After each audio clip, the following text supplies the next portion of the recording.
हरि ओम. सद्गुरु ओम मालती आई की जय. व्रजभूमीतील भक्त कथा मालेत मी अनुप्रिता थत्ते तुम्हा सर्वांचं स्वागत करते. या कथामालेतली 87वी कथा आपण आज ऐकूया.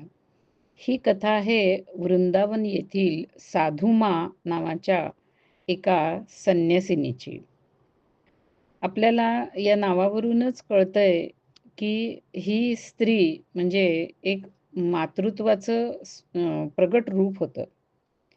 अत्यंत साध्वी, अत्यंत हुशार म्हणजे ज्ञानमयी, तेजोमयी आणि वैभवशालिनी अशा या संन्यासिनीला सगळेजण साधुमाच म्हणत असत. त्यांचं खरं नाव हे सिद्धेश्वरी देवी होतं. पण ते फारच क्वचित कुणाला तरी माहिती होतं. कारण त्यांचं जे व्यक्तिमत्व होतं ते संपूर्ण साधू समाजाच्या जणू त्या माता आहेत अशा प्रकारचंच होतं. त्यांचं आचरण, बोलणं सगळंच तसं होतं. ते साधू लोकांच्या या संसारातल्या किंवा पारमार्थिक जगातल्या अशा कोणत्याही प्रकारच्या अडचणी असो, त्या सोडवण्यासाठी नेहमी तत्पर असत. त्या त्यांच्या पारमार्थिक शंकांचं समाधान तर करतच, शिवाय भजन साधन संबंधी जर काही त्यांना अडचण येत असेल, तर त्याच्याबद्दलही मार्गदर्शन करत. त्यांना वेगळ्या वेगळ्या प्रकाराने आश्वासित करून त्यांना भजनामध्ये रस यावा म्हणून उत्साहित करत असत. अन्न वस्त्र असो किंवा एखादी दुसरी भांड्यासारखी किंवा आणखीन कुठली एखादी गरज असो, अशा सर्व प्रकारच्या सांसारिक गरजा अगदी ज्या थोड्याफार असतात साधूंच्या, त्या सर्व गरजा त्या पूर्ण करीत असत. वृंदावन येथे रंगजी का बगीचा नावाचा एक जो भाग आहे, त्याच्याच पाठीमागे एका सुरम्य अशा उद्यानामध्ये त्यांचा आश्रम होता. आणि हा त्यांचा वृंदावनातील आश्रम सर्व वृंदावनात येणाऱ्या साधू संतांसाठी जणू मातृस्थान बनलेला होता. सर्व संप्रदायाचे साधू त्यांच्याकडे जात आणि आपल्या भजन साधनेची जी काय एखादी अडचण असेल किंवा त्याबद्दलचं जे काही त्यांच्या मनामध्ये बोलायचं असेल, ते सगळं आईशी बोलत आणि त्यांचं मन शांत होत असे. सख्यभाव सिद्ध संत श्री ग्वारिया बाबा, ज्यांचं चरित्र फार विलक्षण आहे आणि ते आपण पूर्वीच ऐकलेले आहे, हे तर नेहमी त्यांच्याकडे जात असत आणि आपला यार श्रीकृष्ण याच्याबद्दलच्या सगळ्या तक्रारी, त्याच्या खोड्या, हे सगळं त्यांना सांगत असत. एकदा ह्या ग्वारिया बाबांनी फार मजेशीर हरकत केली. कथा चाललेली होती आश्रमामध्ये आणि अर्थातच कथेचं एक गंभीर वातावरण होतं. तेवढ्यात हे ग्वारिया बाबा एक लांब असा झोळणा आणि पगडी घालून पळत पळत तिथं आले. त्यांच्या हातामध्ये एक चेंडू होता आणि चेंडू फळी होती. ते धावत धावत आले आणि घाईघाईने या साधू मला म्हणाले, मैया ग, यार मला पकडायला येतो आहे बघ, मला कुठेतरी लपव पटकन. मैयाने पण तितक्याच तत्परतेने उत्तर दिलं, ठीक आहे ठीक आहे, वरच्या कमरेमध्ये, वरच्या खोलीमध्ये जाऊन लपून टाक. ग्वारिया बाबा भराभरा त्या सगळ्या सभेमधनं असे स्थिरासारखे तिथलं गंभीर वातावरण जणू काय चिरत वरच्या एका खोलीमध्ये गेले आणि लपून बसले. ते तिथंच बसलेले होते. आईकडे कथा चालू होती. कथा झाल्यानंतर साधुमाने त्यांना जवळ बोलावलं आणि विचारलं, काय झालं? तेव्हा हे ग्वारिया बाबा म्हणाले, माई अगं काय सांगू, एक दिवस माझ्या यारने माझा डाव दिला नाही आणि तो चेंडू घेऊन पळून गेला. मग आज मी पण त्याचा डाव न देता चेंडू घेऊन इकडं पळून आलो. म्हणून त्याला वाटत होतं की आता हा श्रीकृष्ण आपल्या पाठीमागे आपल्याला पकडायला येईल. अशी ह्या ग्वारिया बाबांची मजा. मग ग्वारिया बाबांना आईने लहान मुलाला देतात तसं लोणी साखर, खीर वगैरे सगळं खायला दिलं आणि त्यांचं लक्ष मग दुसरीकडे वळलं आणि मग ते दुसरीकडे कुठेतरी निघून गेले. साधुमाचा जन्म हा अद्वैताचार्य प्रभू यांच्या वंशामध्ये झालेला होता. त्यांच्या वडिलांचं नाव होतं प्रभुपाद श्री गोविंदचंद्र गोस्वामी. शारदीय दुर्गाष्टमीच्या अत्यंत पवित्र अशा वेळेला या माचा जन्म झालेला होता आणि वडील श्री गोविंदचंद्रजी यांना या बालिकेच्या जन्माच्या आधीच हा दृष्टांत झालेला होता की त्यांच्या पोटी एक कन्या येत आहे आणि ही कन्या कुणी साधारण बालिका नाही, तर साक्षात योगमायाच अवतरते आहे. त्यामुळेच अर्थात त्यांच्या योग्यतेची कल्पना आई वडिलांना पूर्णपणे होती. लहानपणीच साधुमाने आपल्या वडिलांकडूनच दीक्षा घेतली आणि त्या ठाकूर सेवा, पूजा आणि हरिनाम कीर्तन यामध्ये निमग्न राहू लागल्या. कधी कधी तर त्या कुणाशी तरी अलौकिक असा वार्तालाप करत आहेत असं लोकांना ऐकू येई त्यांच्या खोलीतून, आणि डोकावून पाहिलं तर बाकीच्या लोकांना काही कुणी दिसत नसे. या साधुमानी आपल्या वडिलांकडून शास्त्राध्ययन केलं वडिलांकडेच, आणि ते अतिशय मनापासून केलं. त्याचप्रमाणे षट गोस्वामी हे जे वैष्णव संप्रदायातले 6 अत्यंत प्रसिद्ध असे ग्रंथकार आहेत, त्यांच्या सर्व ग्रंथांचं साधुमाने विशेष रूपाने अभ्यासन केलं. वैष्णव सिद्धांताच्या परंपरेमध्ये नंतर त्यांनी वेश घेतला आणि श्रीमन महाप्रभू यांच्या पदचिन्हांचं अनुसरण करत आता मी तीर्थयात्रा करणार असा त्यांनी निर्णय जाहीर केला. खरं तर त्या तरुण होत्या आणि अशा एखाद्या तरुण महिलेने त्या काळामध्ये असं एकटीने तीर्थयात्रा करणं हे अत्यंत धाडसाचं होतं. पण यांना कुठलीच भीती नव्हती. कारण त्यांचा पूर्ण विश्वास होता की स्वतः महाप्रभू त्यांच्या जवळ त्यांच्याबरोबर आहेत आणि त्या त्यांच्या संरक्षणामध्येच ही सगळी यात्रा पार पाडणार आहेत. त्यामुळे त्यांना विरोध करण्याचा कुणाचाही प्रश्न राहिला नाही. या यात्रेमध्ये एकचक्र येथे नित्यानंद प्रभू आणि वक्रेश्वर महादेव या देवतेचं दर्शन त्यांनी घेतलं आणि नंतर त्या प्रसिद्ध तंत्रपीठ तारापीठ इथे पोचल्या.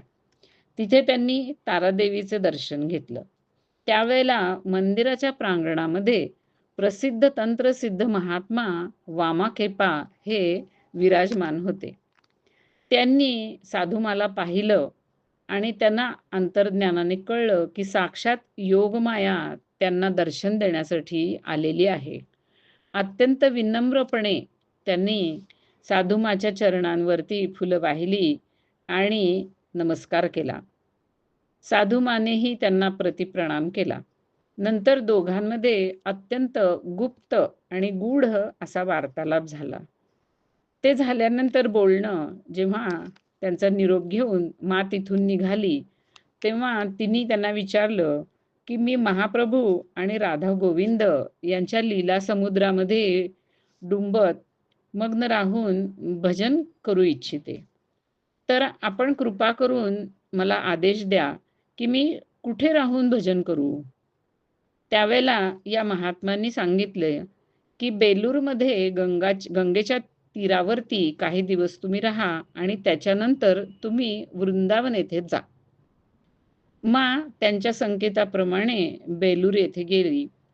गंगा तटावरती एका निर्जन ठिकाणी त्या कठोर साधना करू लागल्या. त्यांचे जे अंतरंग परिकर होते श्री किशोरानंद ठाकूर हे त्यांच्या सेवेमध्ये आणि संरक्षणासाठी राहिले. काही दिवसानंतर वृंदावन येथे गेल्या. तिथे वंशीवटच्या जवळ बडेकुंज नावाचा जो भाग आहे तिथे त्या राहू लागल्या. हळूहळू दैव जी नियतीने जे त्यांच्यासाठी योजलेलं होतं त्याप्रमाणे जो योग असे जुळून येत गेले की रंगजिका बगीचा नावाचा जो एक भाग आहे त्याच्याजवळ त्यांच्या अत्यंत मोठ्या विशाल अशा आश्रमाचं निर्माण झालं. मग त्याच्यामध्ये एक सुंदर मंदिर बांधण्यात आलं. तिथे श्री श्री राधा कुंज किशोरजी यांच्या मूर्तींची प्रतिष्ठापना झाली आणि त्यानंतर एका पाठोपाठ एक बेलूर, भुवनेश्वर, पुरी, गोवर्धन अशा वेगळ्या वेगळ्या ठिकाणी आश्रमही निर्माण झाले आणि मंदिरही बांधली गेली. बेलूर येथे श्री प्रेमकिशोरजी, भुवनेश्वर येथे श्री जगन्नाथजी, श्री बलभद्रजी, श्री सुभद्राजी, श्री गोपालजी आणि गोवर्धन येथे श्री गिरीधारीजी, तसंच पुरी येथे चक्रतीर्थ या भागात रसराज आणि महाभावाचे मिलित विग्रह श्री श्री गौरकिशोरजी या सर्व मूर्तींची प्रतिष्ठापना झाली. या सर्व मंदिरामध्ये हरिभक्ती विलास या ग्रंथाच्या अनुसार विधिविधानासह ठाकूरांची सेवा पूजा केली जाई आणि हे त्यांचं जी काही सेवा पूजा होती ती अत्यंत कौतुकाने, लाडाने आणि अगदी म्हणजे अशा मार्मिक पद्धतीने केली जाई, अगदी कलाकुसरीने केली जाई. श्रीकृष्ण जन्माष्टमी, राधाष्टमी आणि गौरपौर्णिमा या तिथींवरती विशेष उत्सव तिथे मोठे धूमधडाक्याने साजरे होत. ठाकूरांना विधिपूर्वक अभिषेक केला जाई आणि त्याच्यानंतर सर्व ठिकाणी हवन वगैरे केलं जाई. एकदा साधुमा वृंदावनमध्ये होती आणि कृष्ण जन्माष्टमी होती. त्या दिवशी अगदी अशा प्रकारेच उत्सव अगदी यथासांग पार पडला. उत्सव झाल्यानंतर संध्याकाळच्या वेळेला मंदिराच्या पाठीमागे असलेल्या तुळशीच्या वनाच्या शेजारी बसून साधुमा जप करत होती. अचानक एक नवयुवती, व्रजयुवती अशी त्यांच्या समोर येऊन उभी राहिली आणि ती साधुमाला म्हणाली, तू माझं शरीर दग्ध का करतेस? इथे वृंदावनात हवन करण्याची काय गरज? इथे नामयज्ञानेच सगळे यज्ञ होत असतात. मा अत्यंत आश्चर्याने त्या अत्यंत सुंदर अशा तेजोमयी व्रजयुवतीकडे पाहतच राहिली. तिला काही कळलंच नाही ती काय म्हणली ते. तिने विचारलं, माते तू कोण आहेस? मी राजराणी आहे, असं युवतीने उत्तर दिलं आणि ते अचानक अंतर्धान झाली. ती अंतर्धान झाली या सगळ्या गोष्टीचा एक सुखद असा धक्का साधुमाला बसला. थोड्या वेळाने तिने स्वतःला सावरलं आणि मग त्या बोलण्याचा तिने विचार केला आणि तिच्या लक्षात अर्थ आला. नंतर सेवकांना बोलवून साधुमाने सांगितलं की ह्याच्या पुढे वृंदावन इथल्या आश्रमात कधीही हवन करायचं नाही. तेव्हापासून वृंदावनामध्ये अभिषेक केला जातो, पण हवन मात्र होत नाही. ती प्रथा तिथे बंद केली गेली. पण इतर ठिकाणच्या माच्या आश्रमामध्ये मात्र अजूनही अभिषेकानंतर अगदी यथासांग हवन केलं जातं, पण वृंदावनामध्ये होत नाही. माचे पुढे अनेक शिष्य झाले. त्यामध्ये काही शिष्य हे अर्थातच प्रधान होते. त्यातील काहींची नावं आपण ऐकूया. श्री रामानंद दादा हे श्रीरामपूर येथे मॅजिस्ट्रेट होते. त्यांनी माच्या सर्व आश्रमांमध्ये जी संत सेवा आणि गोसेवा होते त्याची अगदी चांगल्या प्रकारे व्यवस्था लावून दिली.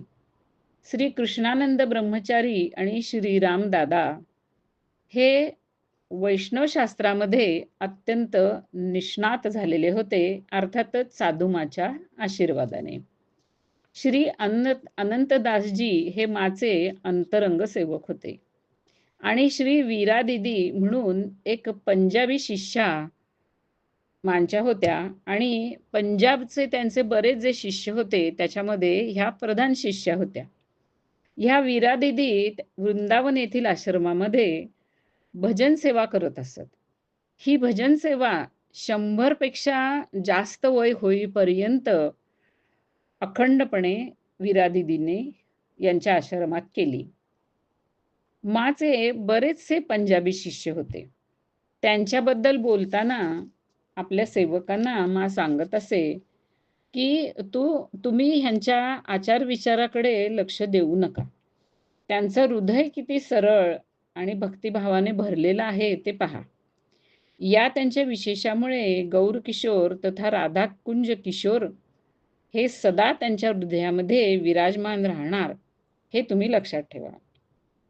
रसराज श्रीकृष्ण आणि महाभाव स्वरूपिणी श्री राधाराणी यांचे मिलित स्वरूप असलेले श्री गौरांग महाप्रभू हे खरं तर उपास्य दैवत होतं साधुमाचं, म्हणजे साधुमा त्यांची उपासिका होती. असं असलं तरी राधाराणीवरती माची अनन्य निष्ठा होती आणि त्याच्यावरती त्यांचं अतिशय प्रेम होतं. साधुमाचं मन मातृत्वाच्या ह्याला शोभेल, भावाला शोभेल असं इतकं हळवं होतं की महाप्रभूंचं संन्यासी रूप त्या कधी पाहूच शकल्या नाहीत. त्यांना ते सहनच होत नसे. एवढंच नव्हे तर कीर्तनामध्ये जेव्हा त्यांच्या संन्यासाचं वर्णन येई तेही त्यांना ऐकवत नसे. एकदा या बाबतीत अशी घटना झाली की आपल्या खोलीमध्ये होती आणि खाली सभागृहामध्ये कीर्तन चाललेलं होतं आणि ते कीर्तन करणारा व्यक्ती जो होता तो निमाईच्या संन्यासाचं वर्णन करत होता. आपल्या खोलीतून बाहेर आल्या आणि त्याच वेळेला त्या कीर्तनकाराचं एक वाक्य त्यांच्या कानावर पडलं. नदिया छाडिया गोरा संन्यास करिला. हे वाक्य ऐकल्याबरोबर साधुमा मूर्छित झाल्या आणि ती मूर्छित अवस्था त्यांची बरीच वेळ राहिली. जेव्हा त्या मूर्छेतून शुद्धीवरती आल्या तेव्हा त्या म्हणाल्या की माझे प्राण असलेल्या गौर किशोर यांचं मस्तकमुंडित वेशामधलं ते रूप मी पाहू शकत नाही.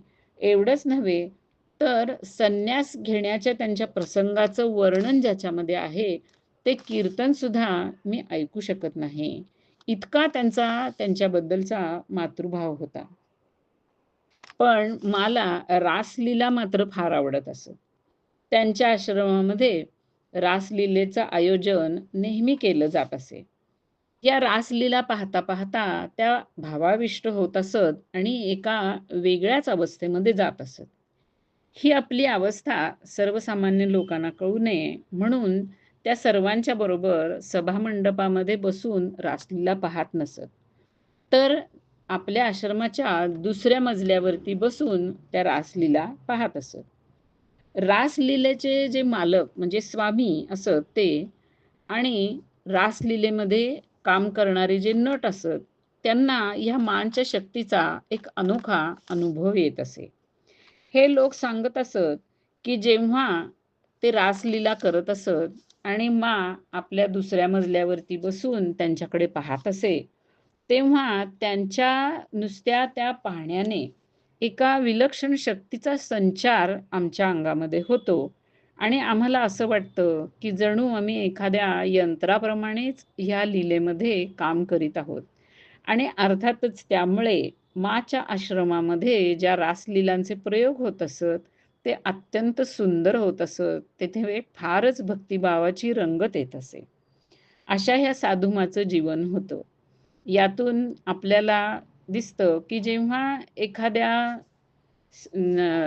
अशा उच्च दर्जाच्या आत्म्याचं या भूमीवरती अवतरण होतं तेव्हा त्याच्या आयुष्यात सर्व काही भक्तिमय असतं आणि भक्तीच्या मार्गावरती चालण्यासाठी त्याला कुठल्याही प्रकारची अडचण नियती येऊ देत नाही.